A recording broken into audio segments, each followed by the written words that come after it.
Welcome to Burlap Teachers. Enjoy the video. In this video, I will show how to replace Kia Sportage brake light.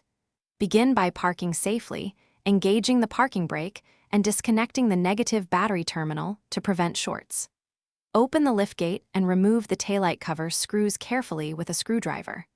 Pull the assembly out just enough to access the bulb socket, twist to remove the old bulb, and insert the new one firmly before reassembling and testing the light. Start by opening the liftgate and finding the screws that hold the taillight in place. Use a screwdriver to remove fasteners and keep them in a safe spot so none go missing.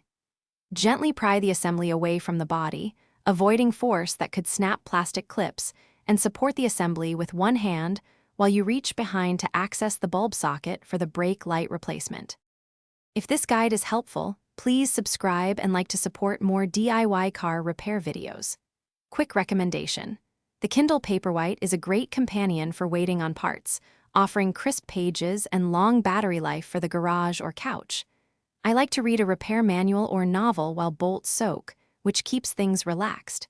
Check the description for the link and deals, and now let's get back to the video. With the assembly supported, twist the bulb socket counterclockwise and pull it out gently. Remove the old bulb by pulling it straight from the socket and check the connector for corrosion or melted plastic that might need cleaning. Push the new bulb into the socket until it seats fully, reconnect the battery briefly to test the brake light, and once confirmed working, reinsert the socket, realign the assembly, and fasten the screws snugly. Thanks for watching. Consider subscribing if this video helped you.